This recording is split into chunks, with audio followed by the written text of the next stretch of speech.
The detective's blood ran cold. Such a simple string of words filled him with great unease, as though all of his confidence from his earlier deductive showcase had vanished.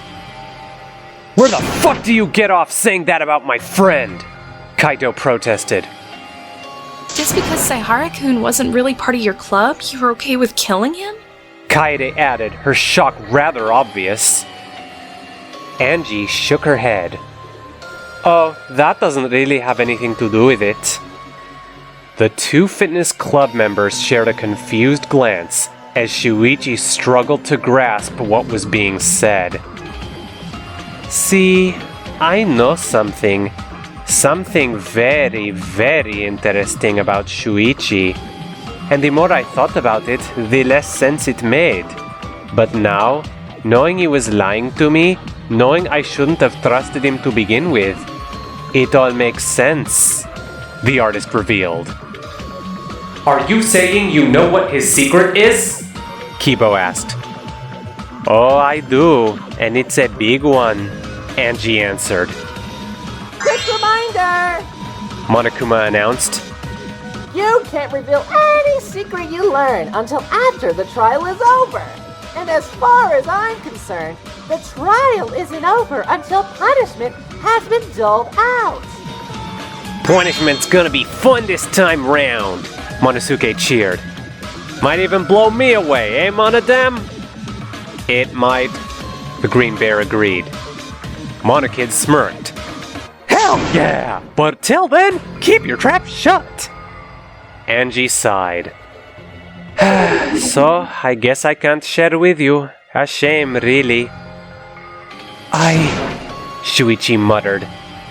The class turned to face the black-haired boy. He continued. "I don't understand. When did you find out?" "The day after you joined the art club," Angie explained. "It was a real eye-opener." "But I only confessed once," Shuichi countered. "And I revealed my darkest secret. That was before you say you learned it. So you shouldn't have been able to hear my secret." "That does sound weird," Angie admitted. "But I heard what I heard, and I know what I know. I don't know why you're doing what you're doing, and I don't know what you're planning. But I do know this. The moment the others learn the truth, they'll never trust you. Never again. So, for your sake, I hope you do a better job covering your tracks in the future." "I don't..." Shuichi trailed off, perplexed at these revelations. Hold it! Miu protested. My turn for questions! What did you do to me? Angie quirked an eyebrow. "What?" Oh, I got knocked out! The inventor reminded her. That was you, wasn't it? Angie shook her head. "Sorry, Angie doesn't know anything about that. Whatever happened to you and Kibo is a total mystery to her." So... Miu muttered, very confused. Wait, how do I know you're not lying?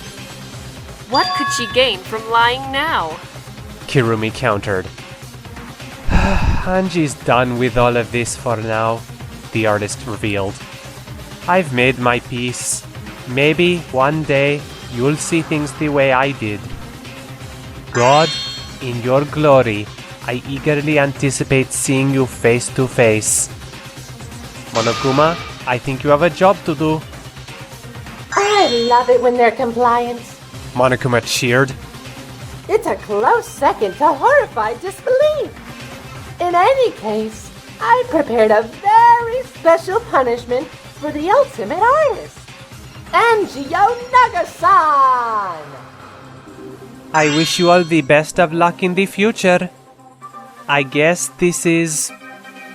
Bayonara. Let's give it everything we've got! It's punishment time!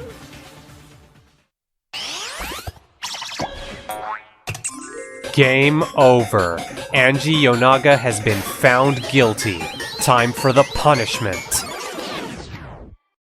With each passing execution, it became more and more confusing to the students how much power Monokuma truly had. If making a dojo or a salon appear from nowhere wasn't enough, Angie found herself standing on the edge of a volcano. The sky above was dark, with the clouds slowly beginning to leak out a moderate rainfall. The coolness of the water was barely enough to relieve the overwhelming heat, though Angie was focused more on the task before her. The artist had been presented with a large pillar of wax. The heat and the rain were causing the pillar to begin to lose its structural integrity, though it was not completely gone. Michelangelo always claimed that the marble he worked with already contained the sculptures he would create, and his role was merely to free them. Angie held a similar belief when it came to working with wax. She had worked with marble in the past, but she preferred to sculpt using wax. A sword was then laid at her feet. Whether it was Monokuma or one of the cubs did not matter. For now, Angie had her sculpting material, as well as a tool to begin her magnum opus. Execution number 3. Divinely Inspired. The spirit of God whispering in her ear, Angie set out to carve away at the wax. The sword made for a rather unwieldy tool, and the wax was fighting her every step of the way. It was growing more and more difficult to fight against the storm as the rain began to pick up the pace. Wind began to pick up as well, flicking bits of the wax away. And though she fought to give the pillar form, it slowly began to collapse from the volcanic heat beside her. But this did not stop the artist. God's will would be done, and she would free the image that awaited the world. Wax flew and fell and was built back up as Angie forged a new monument to her skill. And surely enough, eventually the statue had taken shape. It was a man. A large, muscular, bearded man, raising his right hand to the sky with a clenched fist. The statue, almost twice the size of its sculptor, was clearly meant to be an image of Angie's god, her final act on this earth meant to be a showcase of her devotion to his will. And yet, there was something missing. The sculpture was beautiful by any means, but Angie felt hollow looking at it. Her eyes were drawn to the clenched fist. There was a reason for that pose, but what could it be? She considered her own right hand, still holding the blade. Ah, of course! God was meant to wield the sword himself to showcase his strength. Angie stretched up, climbing the sculpture, trying her best not to undo all her hard work and accidentally topple the statue. Clinging to her sculpture for dear life, Angie stretched out her arm, weapon in hand, hoping to stick the sword through the opening in the clenched fist. It was around this time Monosuke, hoping to ensure Monodame's assault on him, moved to the edge of the volcano's rim. Sure enough, Monodame began to sneak up behind the yellow bear, likely with the intent to shove him into the lava pool. Monokid, realizing that it was time to act, prepared by lifting his guitar to the sky. It was at this moment that lightning struck twice. The first of the bolts struck Monokid's guitar, electrocuting the poor bear and stealing Monodame and Monosuke's attentions away from one another. Though they had not been hit, they were certainly shocked by this turn of events, costing them their brother.